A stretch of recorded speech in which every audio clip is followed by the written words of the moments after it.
Shalom saudara yang terkasih di dalam nama Tuhan. Saat ini saya akan mengajak kita semua untuk sedikit berkontemplasi, relaksasi, merenungkan setiap perjalanan hidup kita yang pernah kita alami.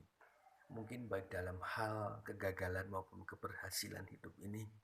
Ya, bagaimana kita mampu menyikapi kedua hal ini dengan bijaksana dalam proses Tuhan untuk menjadi dewasa. Nah, ada satu ayat di dalam Pengkhotbah 3. Ayat yang pertama mengatakan demikian. Untuk segala sesuatu ada masanya. Untuk apapun di bawah langit ini ada waktunya. Ayat selanjutnya mengatakan ada waktu lahir, ada waktu mati. Ada waktu menanam, ada waktu mencabut yang ditanam. Ada waktu merobek dan ada waktu untuk menjahit. Dan ini sebuah dinamika hidup yang tentu setiap orang mengalami dalam kedua hal yang bertentangan, yang berbeda ini, yang seringkali membuat kita nyat-nyut menghadapi hidup ini. Namun kalau kita mampu bijaksana, tentu kita akan menghadapinya dengan tenang, dengan penuh kesabaran, karena kita yakin bahwa sebenarnya apapun yang terjadi semua tidak lepas dari kendali Tuhan.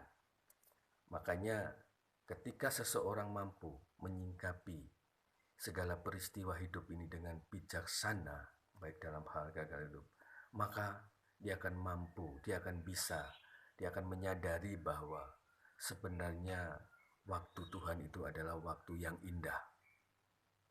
Walaupun seringkali itu tidak indah menurut kita, karena ada yang berkata ada waktu lahir, ada waktu mati. Kadang kelahiran itu merupakan sesuatu yang indah, atau kematian itu sesuatu yang mengerikan. Ya, namun ini proses-proses alamiah dan semua di bawah kendali Tuhan. Ada orang pingin anak tapi tidak dapat anak. Ada orang pingin panjang umur tapi masih muda sudah dipanggil Tuhan. Ada orang sudah cukup Tuhan anak tapi terus berujul dikasih karunia anak.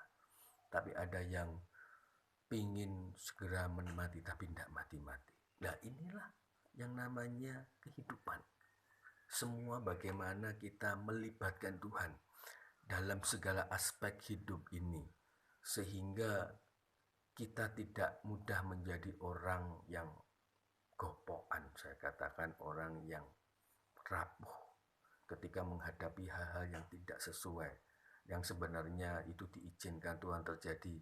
Ada maksud dan rencana Tuhan, ya, untuk melatih setiap roh kerohani kita, melatih mental kita.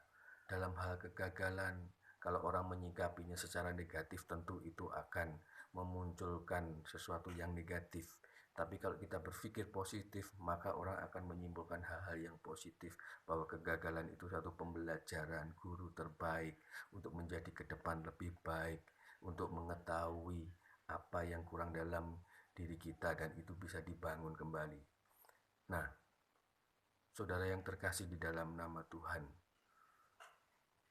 mari kita bersama-sama mungkin merenungkan setiap hidup ini, bahwa semua yang terjadi tidak lepas dari kendali Tuhan, karena Dia membuat segala sesuatu indah pada waktunya.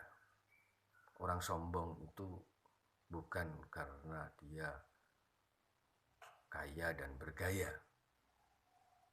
karena ada yang miskin pun dia juga bergaya. Namun orang yang sombong itu orang yang merasa mampu hidup sendiri tanpa Tuhan. Itu orang yang sombong.